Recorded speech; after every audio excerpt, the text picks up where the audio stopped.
kepadamu yang sudah merancang kehidupan kami dengan begitu rupa, sehingga kami bisa berkata, Engkau baik dan rancanganmu baik.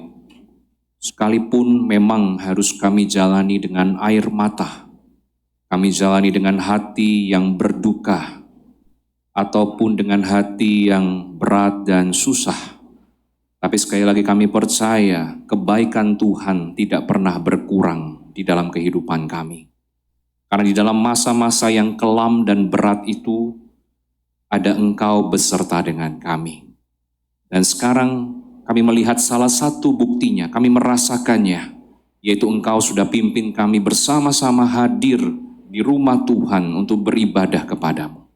Dan sekarang sebentar lagi kami akan mendengarkan firman-Mu, dan kami juga akan mengikuti atestasi serta perjamuan kudus. Tuhan, tolong kami, supaya hati kami siap, hati kami benar-benar ya Tuhan adalah hati seorang murid yang mau belajar, diajar oleh kebenaran firman-Mu. Dan bukan hanya sekedar diajar belajar dengan firman-Mu, tetapi kami juga dimampukan untuk memahami dan melakukannya dengan sungguh-sungguh dalam kehidupan kami. Terpuji nama-Mu Bapa, dalam nama Tuhan Yesus kami berdoa. Amin. Nah Bapak Ibu Saudara-saudari Shalom. Pada hari ini adalah sebuah hari yang sebenarnya sangat istimewa. Kenapa? Karena tadi pagi kita sudah melihat bahwa beberapa rekan kita telah menerima baptisan kudus dan CD. Maka pada siang hari ini, ya di dalam kebaktian yang kedua, beberapa rekan kita akan bersama-sama menyatakan diri untuk atestasi masuk di dalam GKI Alam Sutra. Nah, tetapi sebelumnya Bapak Ibu Saudara-saudari, kita akan merenungkan firman Tuhan, yaitu dari 2 Korintus 5 ayat 17, yang kita akan merenungkan dari ayat itu adalah sebuah tema, yaitu ciptaan baru di dalam Kristus. 2 Korintus 5 ayat 17, saya mengajak kita untuk membuka bagian firman Tuhan tersebut, dan kita akan membacakannya bersama-sama. 2 Korintus 5 ayat 17, kita akan membacakannya bersama-sama. Saya akan membacakannya dari terjemahan baru yang kedua.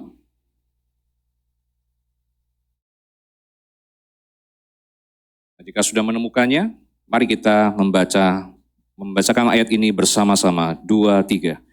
Jadi siapa yang ada di dalam Kristus, ia adalah ciptaan baru. Yang lama sudah berlalu, sesungguhnya yang baru sudah datang.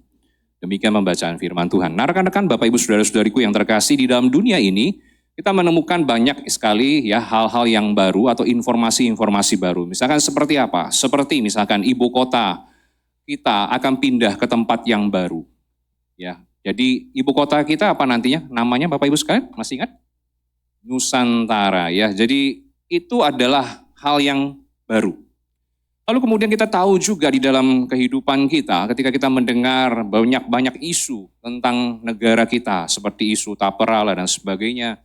Itu adalah isu yang mungkin baru kita dengar dan itu membuat kita mungkin terkaget-kaget dan juga menimbulkan pro dan kontra tentang hal itu.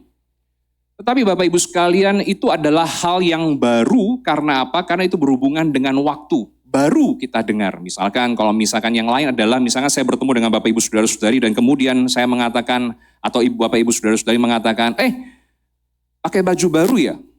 Kemudian kita mengatakan, iya. Ya, jadi, kenapa baru? Karena baru dibeli misalkan atau baru dipakai. Maka itu adalah sesuatu yang baru. Nah, tetapi Bapak Ibu sekalian ternyata baru di dalam kekristenan, di dalam Alkitab, ya tentunya lebih banyak mengarah kepada sesuatu pengertian yang lain, yaitu bicara tentang sesuatu yang baru di dalam hal kualitasnya. Makanya kenapa di dalam firman Tuhan kata baru itu yang dipakai itu bukan neos tetapi kainos. Neos itu bicara tentang hal baru yang tadi saya berikan contoh di depan, sedangkan kainos itu bicara tentang kualitas yang baru yang terjadi di dalam kehidupan kita, secara khusus sebagai ciptaan baru di dalam Kristus. Nah suatu waktu ada seorang penginjil di Inggris ya yang kadang-kadang pergi ke Hyde Park di London. Hyde Park ini adalah sebuah taman yang cukup luas, bisa dikatakan paling luas di London. Dan di situ ngapain? Di situ berkhotbah Bapak Ibu sekalian. Jadi satu kebiasaan, satu habit bahwa di Hyde Park itu disediakan sebuah mimbar bagi siapa yang mau menyampaikan pidatonya, speech-nya, atau sermon-nya secara bebas. Nah, dalam kesempatan seperti itu tidak sedikit pula yang tampil di sana untuk mengejek atau mengganggu para pembicara yang sedang menyampaikan sesuatu termasuk firman Tuhan. Nah, suatu kali seorang penginjil berkhotbah di Hyde Park dan ada seorang ateis yang kemudian mengganggu dia. Nah, setelah beberapa kali bertukar pendapat, maka si ateis ini menantang sang pengkhotbah atau sang penginjil itu untuk berdebat. Tetapi Bapak Ibu sekalian, tentunya penginjil ini tidak segera menerimanya, tetapi memberikan sebuah syarat, yaitu masing-masing dari mereka harus membawa sebanyak mungkin orang untuk bersaksi atau untuk menyaksikan keyakinan mereka, baik yang Kristen maupun yang ateis. Maka ini deal, oke, dan kemudian dibawalah orang-orang itu ke sebuah aula besar, supaya mereka bisa bersaksi tentang apa yang mereka alami ketika mereka menjadi orang Kristen atau ateis. Nah, singkat cerita, ternyata yang hadir sebagai orang percaya yang bersama-sama dengan penginjil itu, Bapak Ibu Saudara-saudari, itu berjumlah 100 orang. Jumlahnya cukup banyak. Lebih seperti kita lah pada hari ini, mungkin lebih banyak sedikit saja begitu, atau kurang lebih sama.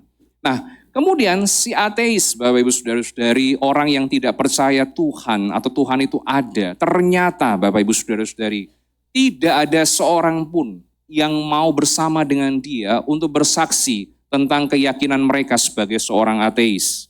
Dan ternyata Bapak Ibu sekalian, ateis ini akhirnya ditundukkan dengan kesaksian-kesaksian yang meyakinkan dari mantan pelacur, mantan pencuri, mantan pemabuk, mantan pembunuh yang sudah diperbarui hidupnya oleh Tuhan.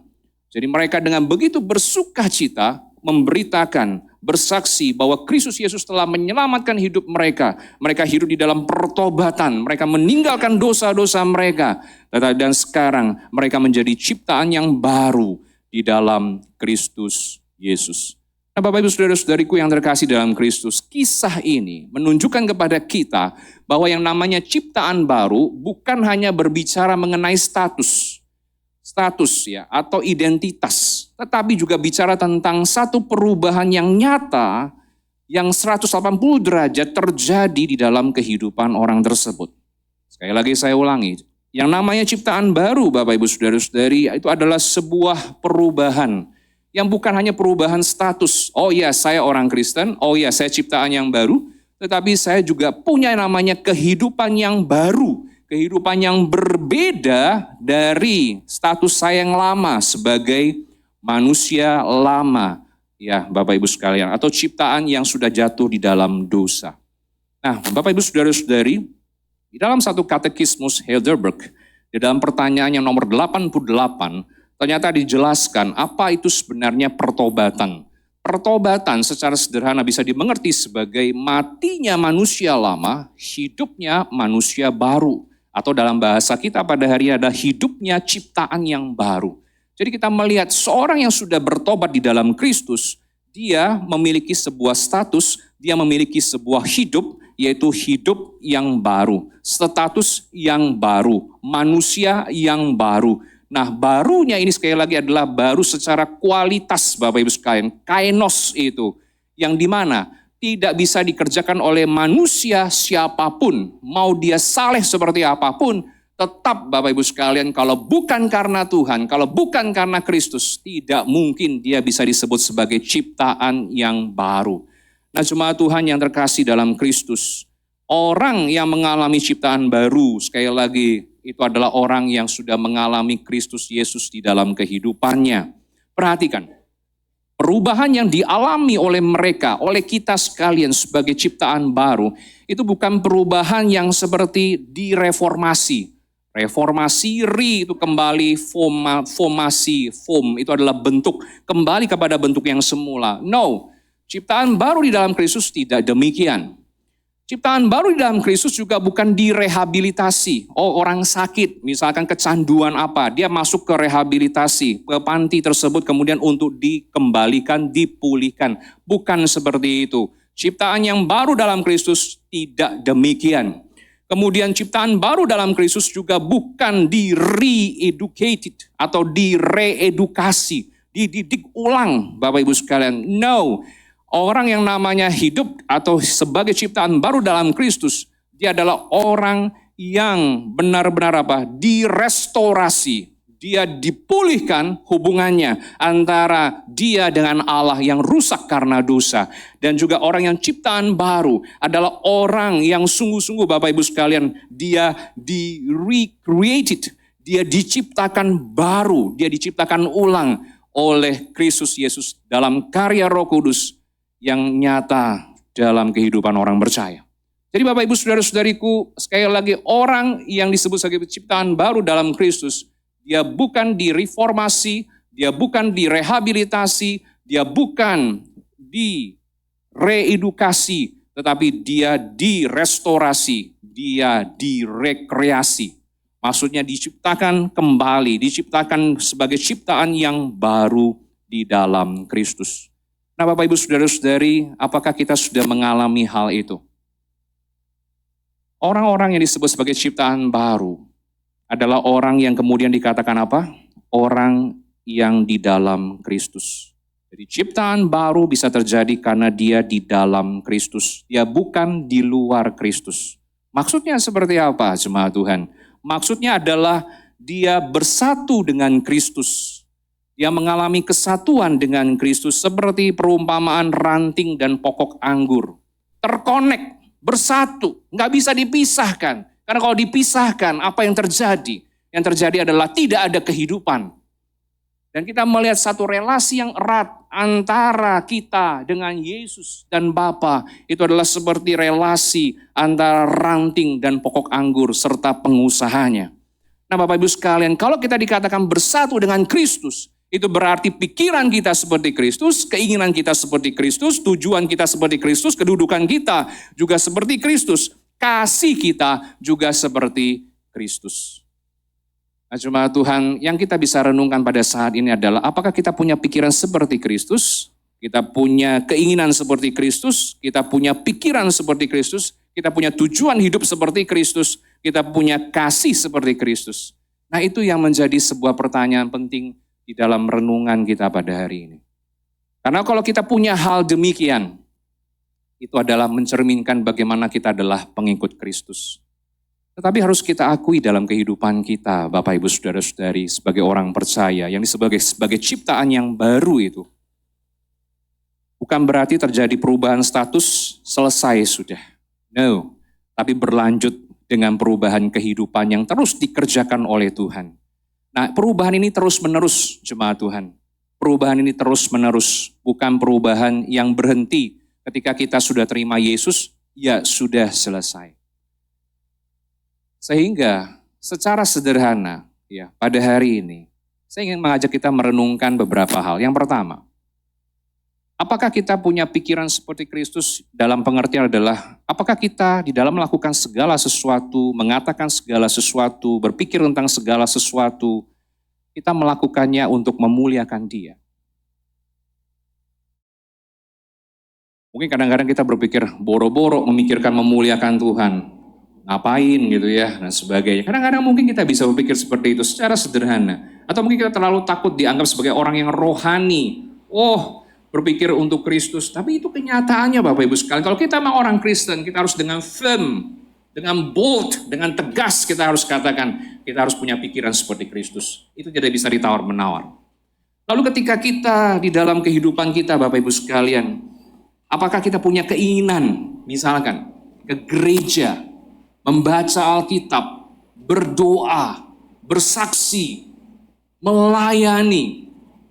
Kalau kita tidak punya hati atau keinginan seperti itu, kita harus tanda tanya besar dalam hidup kita. Apakah memang kita adalah ciptaan baru di dalam Kristus? Memang betul, tidak ada seorang pun bisa menjudge atau menghakimi bahwa karena kita tidak melakukan itu, maka kita bukan orang Kristen. Belum tentu seperti itu. Betul, karena mata manusia sangat terbatas. Tetapi saya ingin menekankan begini Bapak Ibu sekalian. Tuhan tahu segalanya. Tetapi kalau kita memang adalah ciptaan baru dalam Kristus, itu akan terpancar keluar dari hati kita Bapak Ibu sekalian melalui perkataan dan perbuatan kita. Itu tidak bisa dibohongi, itu tidak bisa kita pura-pura lakukan itu Bapak Ibu sekalian. Tidak bisa. Nah, apakah kita punya kecintaan akan firman Tuhan? Kita mau belajar terus, mendengarkannya, melakukannya, menggalinya, menikmati kedalaman kekayaan firman itu dalam kehidupan kita dan kemudian mengubahkan pola pikir kita, mengubahkan hati kita, dan mengubahkan kehidupan kita. Apakah kita punya hati yang masih terus mau bersaksi akan kasih Tuhan kepada orang-orang yang belum mengenal Tuhan? Di dalam kehidupan gereja kita, saya harus mengakui bahwa jumlah baptisan itu lebih sedikit daripada atestasi dan CD selama 5 tahun terakhir ini. Kalau kita ambil secara statistik, secara garis besar saja, jumlah yang dibaptis itu lebih sedikit daripada atestasi dan CD.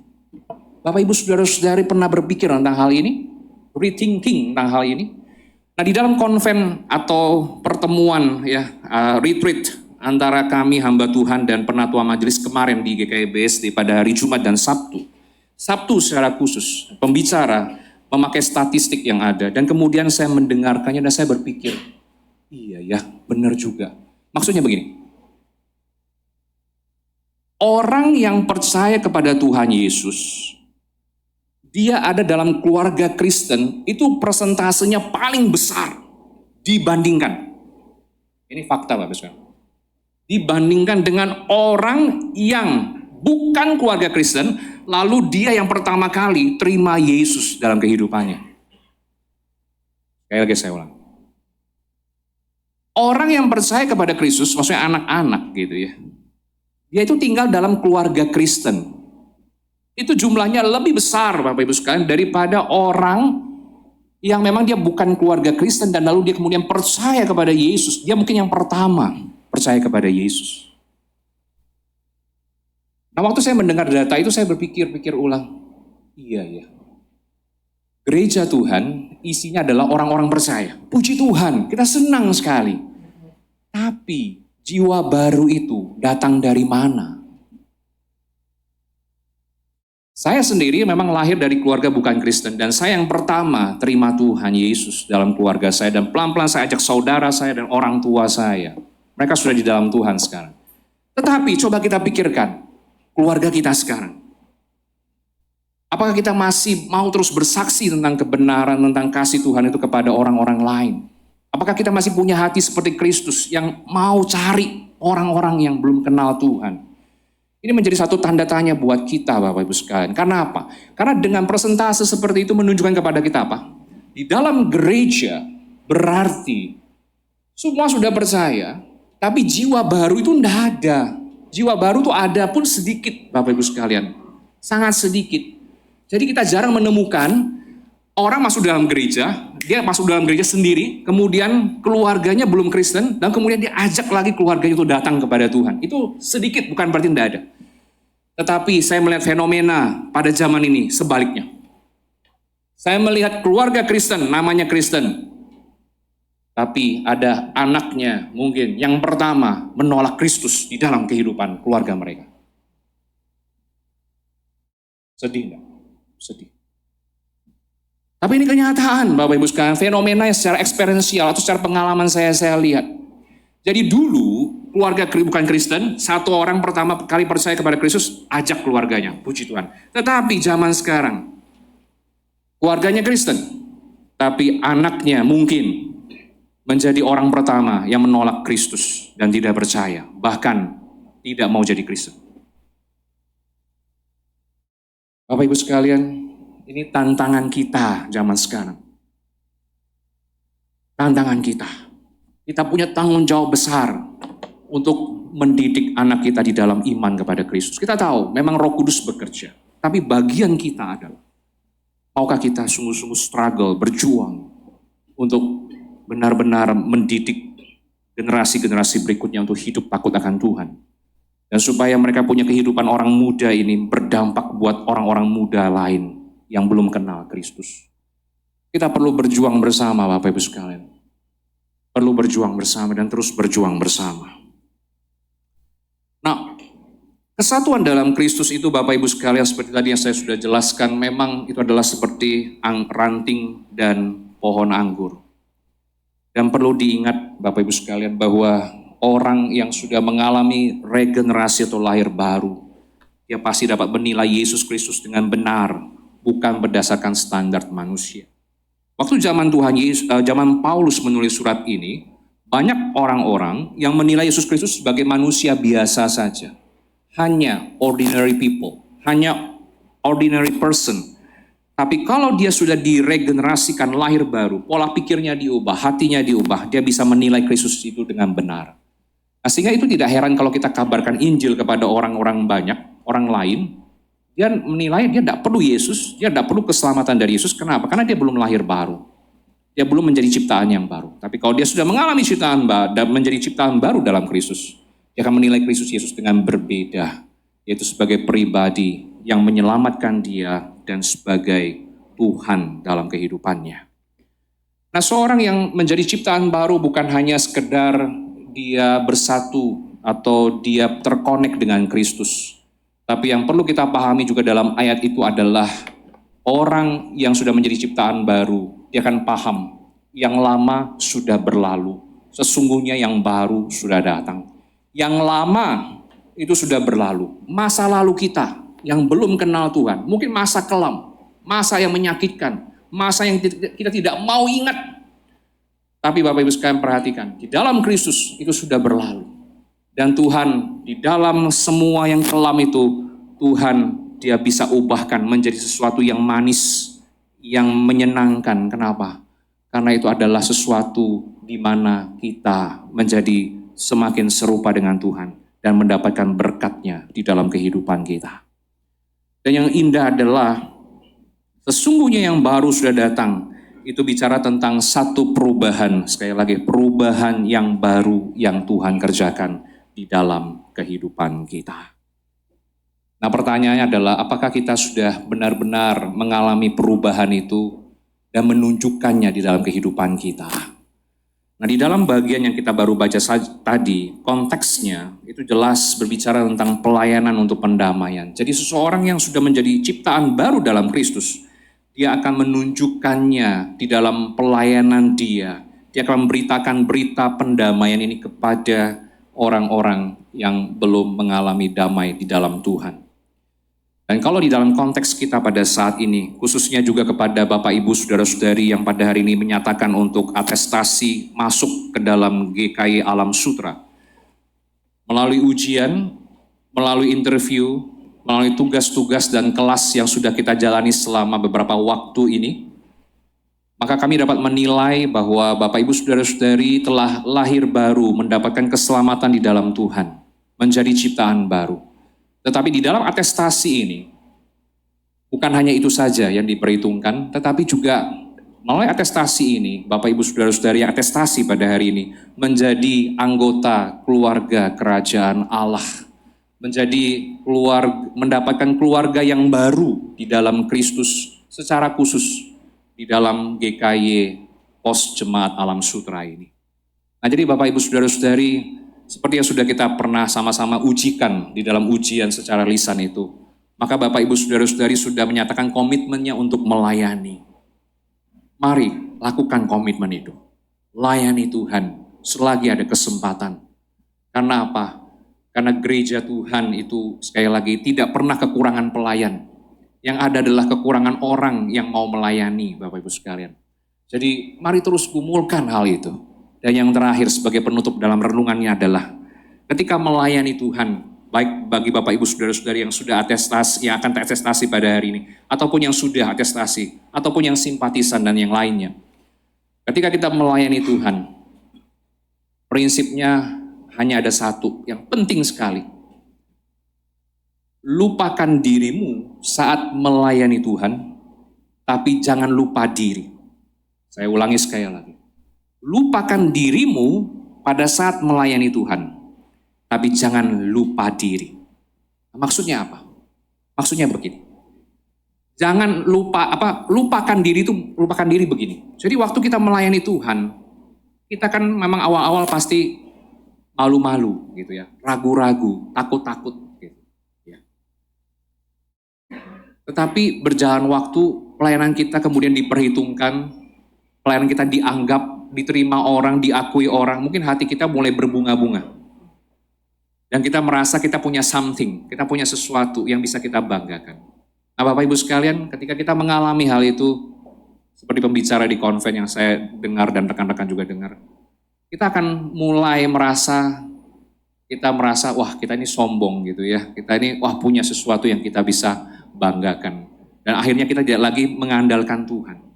Jadi kita terus mengingat semua itu. Tapi kalau kita melupakan diri kita Bapak Ibu sekalian, maka waktu kita memberi atau kita melayani apapun itu,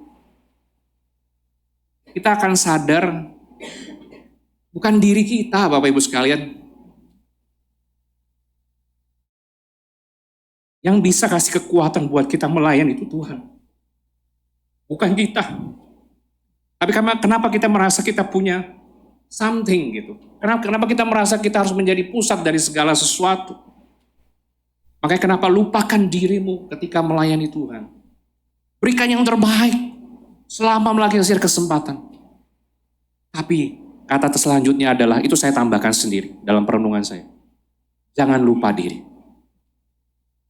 Karena kita manusia ini terlalu gampang lupa diri. Kalau kita punya sesuatu, kita punya something, bukankah semua akan merasa, oh ini loh saya. Bukankah dunia yang kita tinggali seperti itu, bukan? Orang menilai kita dari segala sesuatu yang kita miliki. Jadi jangan lupa diri. Kita ini siapa? Kalau memang kita ciptaan baru dalam Kristus, mari Bapak Ibu sekalian, tunjukkan Kristus, bukan tunjukkan diri kita. Dan saya yakin, gereja Tuhan di mana saja, termasuk juga di tempat ini, boleh terus bertumbuh. Nah, Bapak Ibu sekalian yang kasih dalam Kristus, mari kita sama-sama terus belajar. Karena kita ini keluarga rohani. Dan saya yakin, yang namanya ciptaan baru dalam Kristus itu bukan berarti hidupnya aman-aman, mulus-mulus begitu saja. Tidak Bapak Ibu sekalian. Tapi saya ingin katakan, di rumah kita punya masalah enggak? Pasti punya masalah. Ya, mau suami, istri, anak-anak, pasti ada masalah. Di kantor, di tempat kita studi, pasti ada masalah. Di gereja ada masalah enggak? Di gereja ada masalah, Bapak Ibu. Pasti ada. Banyak enggak? Banyak. Tapi bedanya adalah begini, Bapak Ibu. Kita manusia ciptaan baru ini, ketika kita menghadapi masalah, kita akan menghadapinya dengan hikmat dan kuasa dan kasih dari Kristus. Itu yang membedakan kita dari manusia lama. Dan mari kita lakukan itu dengan setia. Walaupun tidak mudah. Saya tahu, tidak mudah Bapak Ibu sekalian. Tidak mudah. Tapi kita mau Kristus tetap terus ditinggikan, dimuliakan di dalam kehidupan kita, termasuk di dalam kehidupan gereja. Dan kita rindu, ya sekali lagi, kita boleh melayani Tuhan selama kita masih diberikan kesempatan oleh Tuhan. Amin. Mari kita berdoa.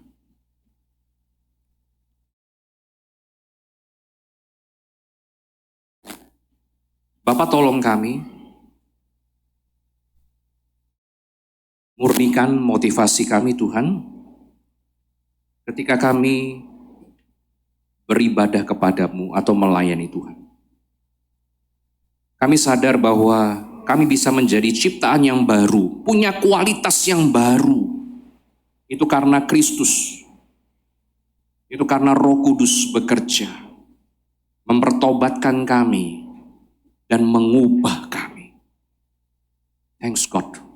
Puji Tuhan untuk karyamu itu. Tetapi kami tahu benar Tuhan, ketika kami menjadi ciptaan baru, kami punya pikiran baru, punya hati yang baru, punya keinginan yang baru, punya tujuan hidup yang baru. punya kasih yang baru, itu harus kami nyatakan keluar di dalam hidup kami. Dan kami harus nyatakan itu terus-menerus dalam hidup kami. Tapi kami sadar benar Tuhan untuk melakukannya, menyatakannya. Gak mudah Tuhan. Kami berbenturan, kami menghadapi tantangan-tantangan yang ada. Tapi kami mau belajar seperti Engkau. Kami tidak mau menyerah. Tapi kami mau berserah. Dan kami mau maju bersama dengan Tuhan. Tolong kami untuk memahami ciptaan baru ini bukan cuma sekedar status. Tapi ciptaan baru ini adalah satu perubahan hidup yang nyata di dalam kehidupan kami. Tolong kami memberikan warna bagi dunia ini. Tolong kami memberikan rasa ilahi di dalam tempat dimanapun kami berada. Terima kasih Bapa, Engkau tahu keadaan hati kami. Engkau tahu segala keluarga kami. Engkau tahu segala pergumulan dan tantangan kami. Tapi kami percaya Engkau senantiasa beserta kami. Di dalam nama Yesus kami berdoa. Amin. Tuhan memberkati kita. Saya persilakan kepada Cang Mus.